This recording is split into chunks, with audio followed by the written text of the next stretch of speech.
Thanksgiving. For most people, that single word paints a picture of warmth, abundance, and reunion. It means a golden brown turkey smoking on the table, mountains of creamy mashed potatoes, sweet cranberry sauce, and pies of every flavor imaginable. It means a house filled with the smell of sage, cinnamon, and roasted garlic. It means loud conversations, football games playing softly in the background, and family members hugging each other after months apart. It is supposed to be the one day of the year where everyone puts aside their differences, comes together, and gives thanks for what they have. It is the holiday of gratitude, of home, and of love. For my family, Thanksgiving was the most important event on the calendar. It wasn't just a meal, it was a major production. My mother, Carol, started planning weeks in advance. She made color-coded lists, bought ingredients in bulk, and cleaned the house from top to bottom until every surface shone like glass. My older brother, Mark, and my older sister, Lisa, always arrived 2 days early to help, though mostly they just argued over who got to carve the turkey or who was responsible for setting the fancy silverware. My cousins, aunts, uncles, and grandparents all traveled from different states to squeeze into our parents' large, suburban home. It was loud, chaotic, crowded, and in their eyes, absolutely perfect. And for years, I was there too. I was the reliable one, the quiet daughter who showed up early, helped with the cooking, washed the dishes without being asked, and never complained. I was the one who listened to everyone's stories, nodded politely at their advice, and smiled through all the awkward questions about why I wasn't married yet or why I hadn't made more money. I was the good daughter. But then, 3 years ago, everything changed. I stopped coming home for Thanksgiving. At first, I told them I was swamped with work. Then I said I didn't have enough money for the flight. Then I said I was sick with the flu, or I had to work overtime, or my car broke down on the highway. Every year, I had a new excuse. And every year, the reaction from my family got worse and worse. They didn't just feel disappointed, they felt personally insulted. To them, missing Thanksgiving wasn't just missing a meal, it was an act of rebellion. It was proof that I didn't care about them, that I thought I was too good for them, that I was selfish. And let me tell you, they made sure everyone knew exactly how they felt.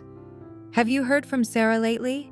My mother would ask every relative who called her, her voice dripping with sadness and judgment. No, of course not. She's too busy with her big life in the city to remember her own family. She's too important for us now. She forgot where she came from. My sister Lisa was even worse. She posted updates on social media every single holiday, photos of the whole family gathered around the table, smiling and holding hands, with captions like, "Missing our selfish sister today." Some people just forget where they come from. Family is everything. But I guess not to everyone. It's sad when success changes a good person into a stranger. My brother Mark would call me, his voice sharp and angry, lecturing me like I was a disobedient child. You know, Mom cries every single year because you aren't here. Do you enjoy hurting her? Do you think you're better than all of us? You live 3 hours away. Sarah, it's not across the world, you just choose not to come. That is pure selfishness, plain and simple. You're ungrateful. The worst part? Everyone believed them.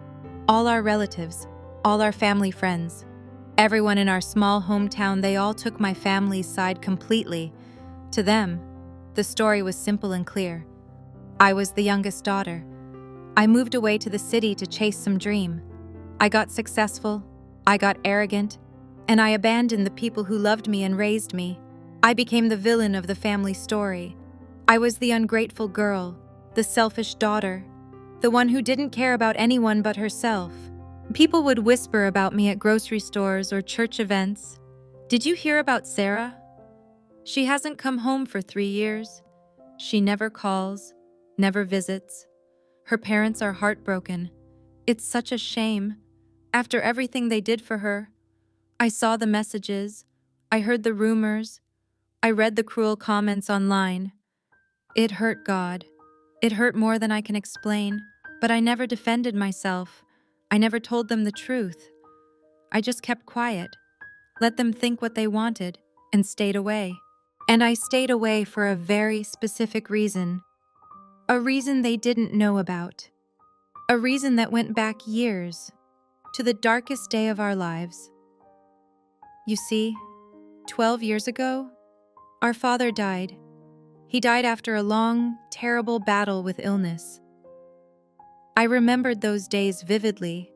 I remembered the pain, the hospitals, the sadness. But most of all, I remembered what it did to my mother. When Dad got sick, Mom fell apart, completely. She stopped eating, she stopped sleeping. She couldn't function. She spent days just crying in his hospital room, unable to speak, unable to move. When he finally passed away, she suffered a total nervous breakdown. She was hospitalized for depression and anxiety for months. She was broken. It took her years to put herself back together. Years of therapy, years of medication, years of our family supporting her just so she could get out of bed in the morning. She never recovered fully. She was always fragile after that. She couldn't handle stress. She couldn't handle bad news. She couldn't handle pain. That memory was etched into my soul. I knew exactly what grief did to her. I knew exactly how close she came to losing everything, including herself. 3 years ago, everything changed. A single conversation altered the direction of my life. From that day forward, every decision I made revolved around one goal: keeping my family from finding out what was happening to me. I decided to carry a secret so heavy, so painful, that I knew it would destroy us all if they ever found out. I decided to push them away, to let them think the worst of me, to let them call me selfish, arrogant, and cold. Because in my mind, their anger was easier to bear than their pain. And if they hated me, they wouldn't worry about me. And if they didn't worry, they wouldn't break. It was the hardest choice I ever made. But I believed it was the only way to protect them. The phone rang on a Tuesday evening in early November, just a few weeks before Thanksgiving. I knew who it was before I even looked at the screen. It was my mother's number. I hesitated for a long time, staring at the glowing display, my hand shaking slightly. I knew this call was coming. It came every year, right on schedule. But this year, I felt different. I felt weaker, more tired. And I knew I didn't have the energy to argue or lie or pretend everything was fine. Finally, I answered. I took a deep breath, steadied my voice, and said, "Hi, Mom, Sarah." Her voice was cold, tight, and filled with that familiar disappointment she always used when talking to me. She didn't say hello back, didn't ask how I was doing, didn't ask if I was okay. She just went straight to the point. "I suppose you know why I'm calling." "Thanksgiving," I said softly. "Yes, Thanksgiving. The one day a year we all try to be together. The one day you always find a way to ruin." She sighed loudly into the phone, making sure I heard how exhausted she was by me. "Mark and Lisa are already here helping me. Your cousins are coming from Chicago. Grandma is asking for you. Sarah, she's getting older. You know, she might not be here next year. Don't you want to see her?" I closed my eyes, fighting back tears that were always just below the surface lately. "Mom, I told you I really can't make it this year. I have commitments. I have work things I can't get out of." "Work things," she snapped, her voice rising in anger. "That's all you ever say. Work, work, work. You act like you're the only person in the world with a job." "We all work, Sarah. We all have responsibilities, but we make time for the people we love. You just don't prioritize us. That's the truth of it. You think you're too big, too busy, Too important for your own family. It's not like that, I whispered, my throat tight. It is exactly like that, she shouted. Do you know what people say about you? Do you know how embarrassed I am when people ask where my youngest daughter is? They say you're selfish. They say you're ungrateful. They say you turned your back on everyone who helped you get where you are. And you know what? I can't even argue with them anymore because you prove them right every single year. I stayed silent. There was nothing I could say that would change her mind. In their eyes, I was the bad guy, and no excuse would ever be good enough. My mother paused, and when she spoke again, her voice was lower, harder, final. I have had enough. Sarah. I have had enough of your excuses. Enough of your coldness. Enough of you treating us like strangers. This is your last chance. You come home this Thanksgiving. You sit at this table. You act like a daughter and a sister. Or you don't come at all. My heart stopped beating for a second. Mom, what? You heard me, she said, her voice icy. If you don't come this year, don't bother coming at all. Don't call, don't write, don't show up at our door. If you can't be bothered to be part of this family, then you aren't part of it anymore. Make your choice. And then she hung up. I sat there, holding the phone against my ear long after the line went dead. I wanted to scream. I wanted to cry. I wanted to tell her everything. But I couldn't. I just slowly lowered the phone, looked around my small, quiet apartment, and felt a loneliness so deep it felt like it would swallow me whole. To them, I was just the selfish daughter who didn't care. They had no idea what I was really fighting, or why I had to stay away. In the weeks following that phone call, things got worse between me and my family, if that was even possible. After my mother's ultimatum, they didn't just talk about me behind my back, they openly criticized me to everyone. My sister Lisa posted a long public rant on Facebook that got shared hundreds of times within our circle of friends and relatives.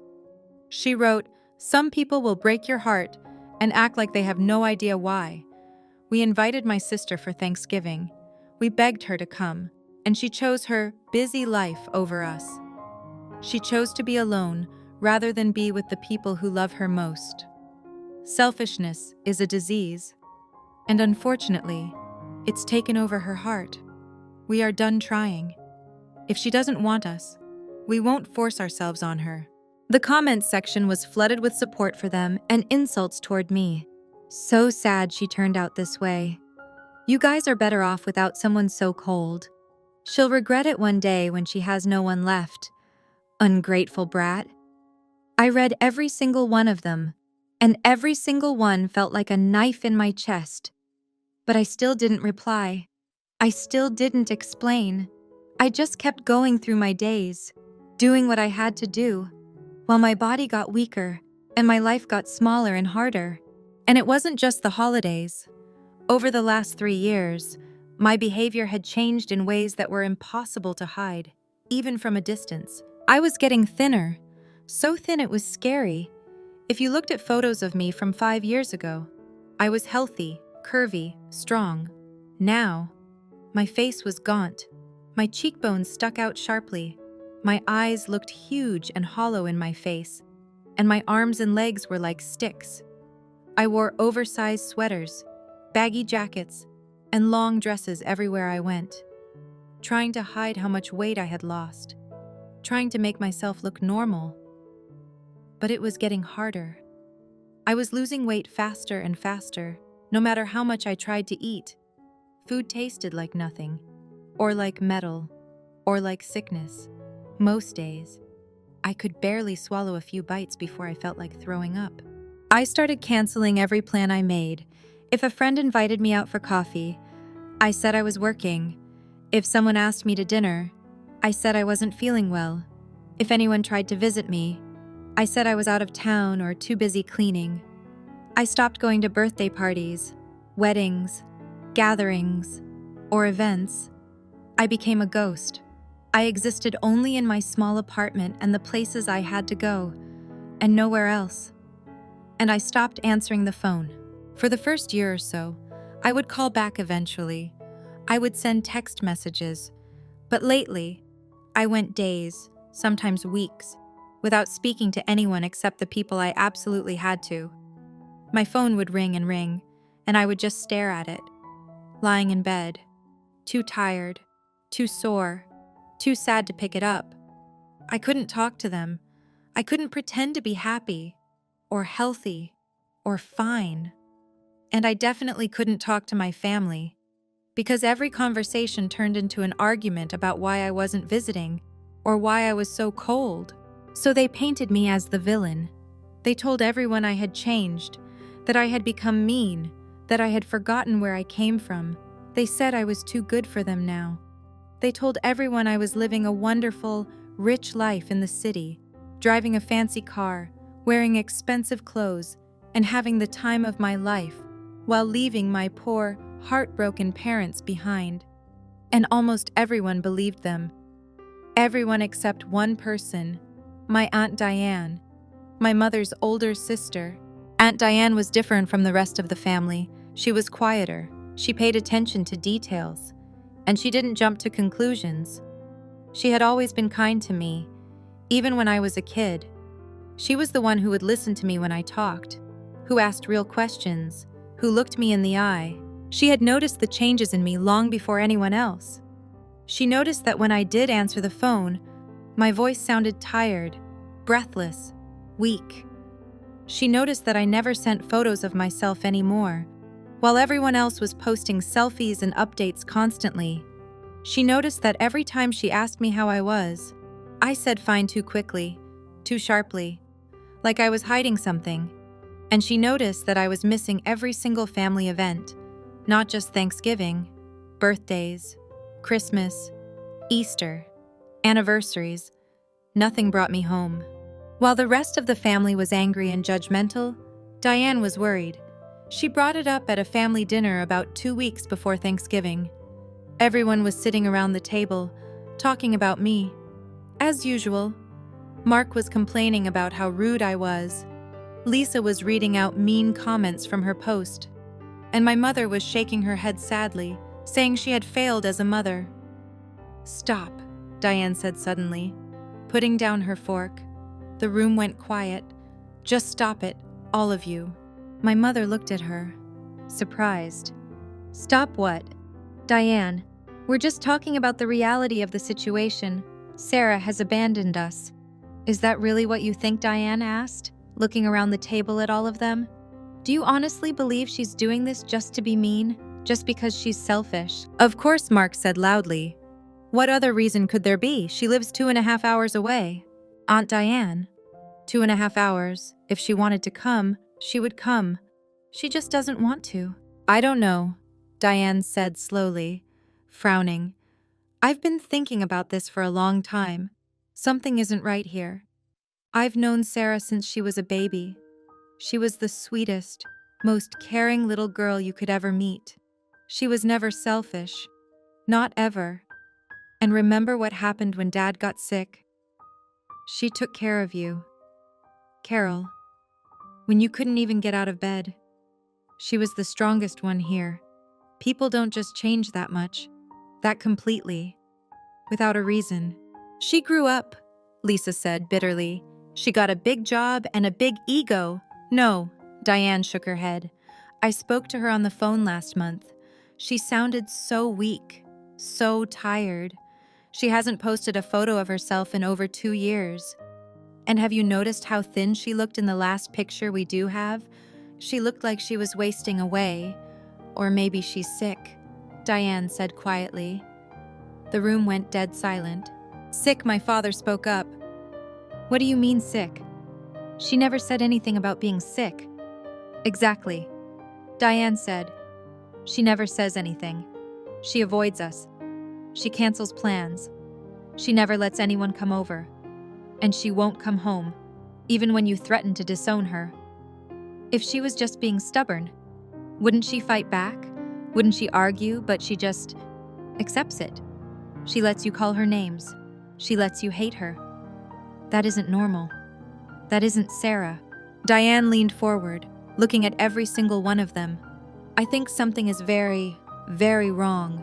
I think we have been judging her for 3 years, and we have been completely wrong. We are going to her apartment. We are going to go see her. We are going to find out exactly where she is, and exactly what is going on. My parents looked at each other. Lisa and Mark looked down at their plates, suddenly unsure of their anger. "Fine," my mother said quietly. "If it will prove that she really is just being difficult, then fine. We'll go. We'll go tomorrow." They had no idea what they were about to find. They had no idea that the story they had told themselves for 3 years was a lie, and that the truth was going to break their hearts into a million pieces. The drive took about 2.5 hours, just as Mark had always said, but this time, instead of complaining, the car was quiet. Aunt Diane drove, while my mother sat in the passenger seat, and Mark, Lisa, and my father sat in the back. Every mile they got closer, the heavier the feeling in the car became. Anger was slowly turning into fear, confusion, and anxiety. They arrived at my address, a quiet, older apartment building.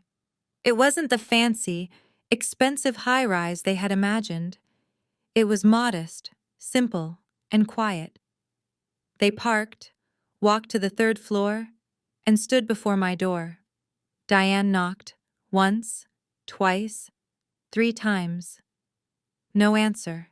"Wait," Diane said, leaning closer. They could hear faint sounds from inside. Soft, quiet sounds, like someone crying or coughing. "She's in there. Sarah. It's Aunt Diane. Please open the door. We need to talk to you." Silence for a few seconds. Then they heard footsteps, slow, dragging, heavy footsteps approaching. The lock turned slowly. The door opened just a crack. And then, the world stopped turning for my family. They saw me, but they didn't recognize me. Not at first.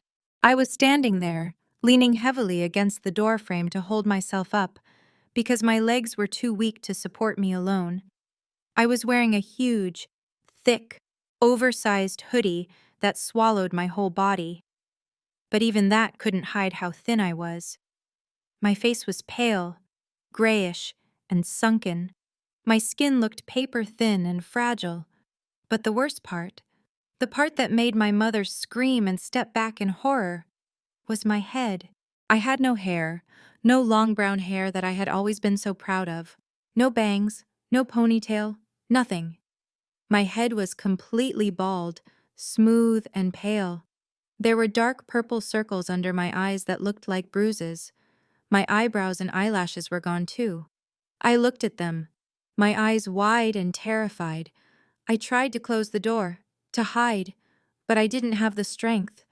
"Sarah," my father whispered, his voice breaking. "Oh my God. Sarah."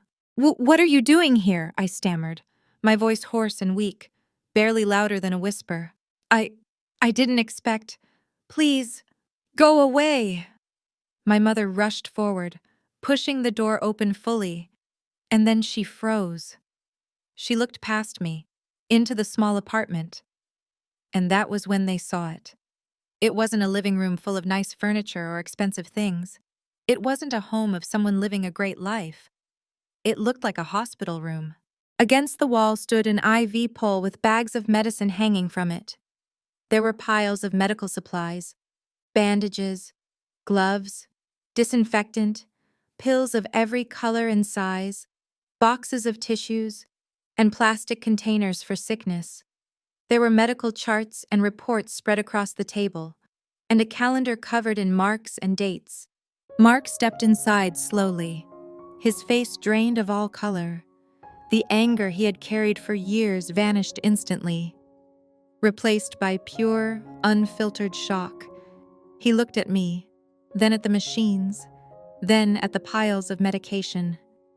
"Sarah." His voice cracked, barely audible. "Sarah, please tell me this isn't what I think it is." Lisa stood behind him, her hands flying to her mouth, her eyes wide with horror. She shook her head back and forth, tears already spilling over. No, there has to be some mistake. This can't be happening. This can't be true. My heart broke all over again. They weren't angry anymore. They weren't accusing me of games or lies. They were just devastated. And that hurt more than any insult ever could. Aunt Diane walked past them, slowly, carefully, and picked up the thick folder lying open on the coffee table. She didn't jump straight to the diagnosis. She turned the first page, her eyes scanning the lines, and her hands began to tremble. She read out loud, her voice shaking. Schedule of treatments: chemotherapy cycle 1, cycle 2, cycle 3, every 3 weeks, radiation sessions, laboratory tests. She turned another page. Invoice from City General Hospital, Department of Oncology, medication costs, care supplies. She paused, her breath catching in her throat as she read the name of the department again, slowly. Oncology. The room went dead silent. Everyone understood. They were all thinking the same terrible word, but no one dared say it out loud. Diane turned to the very last page, the official summary. She held it up, and her voice broke completely as she read the final line. Patient Sarah Miller. Diagnosis stage 4. Ovarian cancer. Date of diagnosis: October 12th, 3 years ago. 3 years ago. Exactly when I started missing Thanksgiving. Exactly when I started making excuses. Exactly when they started calling me selfish. Treatment plan: aggressive chemotherapy, every 3 weeks. Radiation therapy, surgery, immunotherapy. Side effects: severe fatigue, weight loss, hair loss, nausea, anemia, bone pain, immune system suppression. She turned the page. Patient notes. Patient requests strict privacy. Patient insists on notifying family.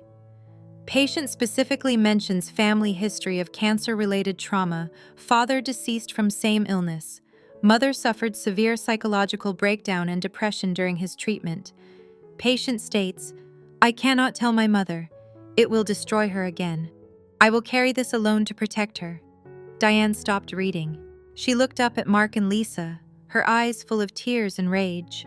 She hid this because of you, because of what happened to Dad, because of what happened to Mom. She didn't stay away because she hated you.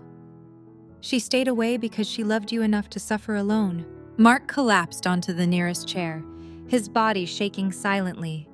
He pulled out his phone, opened the message history, and just stared. There they were, all the cruel texts he had sent over the years. You're selfish. You don't care about anyone. You're too good for us now. He scrolled up and up, reading every harsh word he had written, realizing now that every single one was sent to a sister who was lying in pain, fighting for her life. He didn't make a sound. He just held the phone tight until his knuckles turned white, tears dropping onto the screen. Lisa stepped away, trembling, and opened the social media app on her phone. Her own post, the one calling me selfish, the one saying I had forgotten my roots, had been shared over 400 times. Hundreds of people had commented, agreeing, insulting me, judging me. She watched the number 412 sitting there, heavy and cold. Before she pressed delete, it vanished instantly, but the weight of what she had done remained, crushing her chest. My mother moved slowly, her legs barely holding her up. She walked past the medical equipment, past the piles of pills, and stopped by the small sofa in the corner. Draped over the armrest was a scarf, a thick, soft wool scarf, in the blue color she loved most. She remembered it clearly. I had knitted it for her 5 years ago, for her birthday. She had worn it once, said it was nice, then put it away and forgotten about it. But here it was, in my apartment, well worn, soft from years of use. I had brought it with me when I moved, and I had kept it close, wrapping it around myself on the cold, lonely nights when the pain was too much and I missed home too badly. She picked it up, held it to her face, and breathed in. It still smelled faintly of me. That was when her knees finally gave out.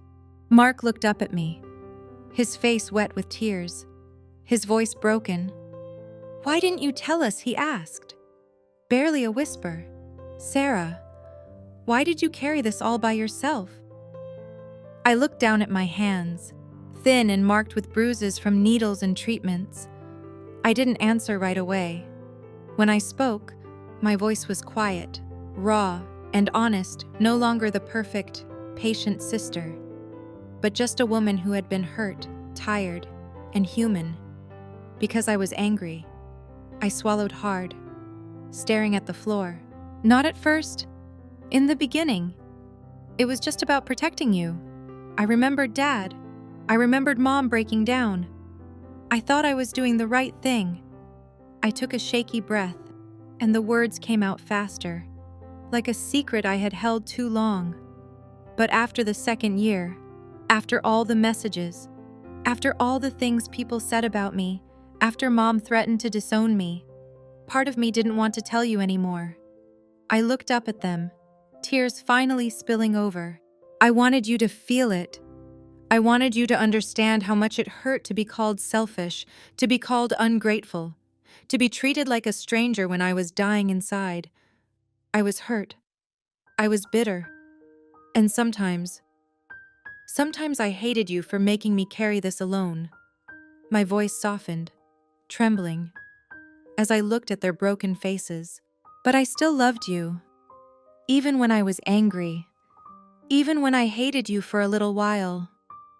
I loved you enough to stay quiet. I loved you enough to suffer, just so you wouldn't have to. The last word barely left my lips before my legs gave way completely. The weight of 3 years of pain, fear, silence, and exhaustion finally crashed down on me all at once. I swayed, my vision blurring, and I began to fall. Before I could hit the floor, arms wrapped tightly around me. It was Mom. She moved faster than I had seen her move in years, catching me just in time. She sank down to the floor with me, pulling my frail, thin body against hers, holding me so tight it felt like she was trying to merge our hearts back into one. It was the first time she had held me in 3 years. 3 years of coldness, silence, and distance that now felt like a nightmare we had finally woken up from. I buried my face in her shoulder, feeling the familiar warmth and scent I had missed so terribly. And I broke down. All the tears I hadn't cried, all the words I hadn't said, all the fear I had hidden away, everything poured out in that moment. I sobbed, loud and raw, shaking in her arms, while she rocked me back and forth, her own tears soaking the back of my thin hoodie. "I'm here, baby. I am here," she whispered over and over, her voice trembling but firm, her hand stroking my bald head gently. "I've got you. I'm never letting go again. I'm so sorry. I'm so sorry." Around us, Mark and Lisa knelt down, crying too, reaching out to touch my hands, my arms, anything to feel close again. For a long time, no one said anything else. There was no need for explanations, no need for arguments, no need for excuses. In that quiet, messy, tear-filled hug, everything was understood, every mistake was forgiven, every lost day was mourned, and every bit of love we had, which had been there all along, finally came pouring out. From that day on, they never left. They didn't go back home. They didn't talk about work or plans or anything outside those 4 walls. They just stayed. The atmosphere wasn't filled with endless crying or begging for forgiveness. It was quieter, heavier, filled with a desperate need to make up for lost time. Mark slept on the floor right next to my bed. Every morning, the first thing he did was check my water glass, adjust my blanket, or arrange my pillows just a little bit better. He didn't say I'm sorry anymore.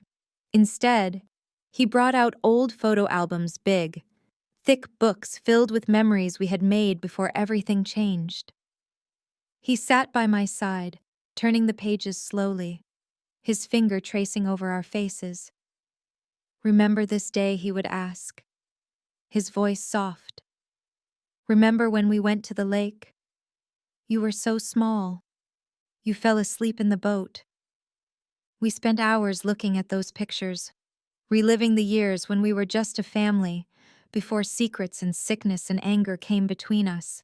Lisa took over the kitchen. She wasn't a great cook, and most of the time, the food she made was too heavy or too sweet for my weak stomach, but she tried every single day. She chopped vegetables, stirred pots, and tried recipes from old books she found at my place. Even when I could only manage a few spoonfuls, she would smile and say, "Good, that's good. We'll try something else tomorrow." She washed every dish immediately, kept every surface spotless, and made sure I never had to ask for anything. Her love was in the action, in the way she kept the space around me clean, warm, and ready for whatever I needed. My mother spent hours just sitting beside me. She held my hand, her thumb gently stroking my skin. Sometimes she read books aloud, her voice steady and calm, just like she used to do when I was a little girl and had a fever. Other times, she just sat there, looking at me, memorizing every detail of my face, as if she was terrified she might forget. She didn't say much, but every time she looked at the blue wool scarf draped over the chair, her grip on my hand tightened, and I knew exactly what she was feeling. Aunt Diane organized everything: doctor's appointments, medicine schedules, meals. She was the anchor that held us all together. The doctors had been honest with me from the start. The cancer had spread too far. The treatments had slowed it down, but they couldn't stop it. I was getting weaker every day. We all knew the time I had left was short, but we had one last thing to do, one last Thanksgiving. We decided to celebrate it right there, in my small apartment, just a few days before the actual holiday. We didn't want a big house or a big crowd, we just wanted to be together. They brought the food. Not a huge turkey, but a small one. Mashed potatoes, cranberry sauce, pie, all the classics. They set the table right in the living room, close to the couch where I sat wrapped in blankets. It wasn't the perfect Thanksgiving my mother always dreamed of, but it was perfect to us. It was honest. It was real. It was love. After we ate, when everything was quiet, Mark pulled out his phone. "We need to remember this," he said softly. He propped the phone up against a stack of books, set the timer, and hurried back to sit beside me. Mom sat on my other side, holding my hand tightly. Lisa and Diane leaned in close, surrounding me. We all smiled, not the bright, perfect smiles from old photos, but soft, tearful, grateful smiles. The camera clicked. Mark picked up the phone and showed me the picture. There we were, all of us, close together. I looked at it for a long time, tracing our faces with my finger. It was the most beautiful photo I had ever seen. That night, everyone stayed. They made up beds on the floor, just like when we were kids and had sleepovers. It was crowded and uncomfortable and absolutely wonderful. 3 weeks later, I entered hospice care every day. My family took turns sitting beside me. Mom read books to me. Mark brought old photo albums. Lisa cooked meals I could barely eat. For 3 years, I thought I was protecting them. I thought I was doing the right thing by staying away. But in the end, they saved me too.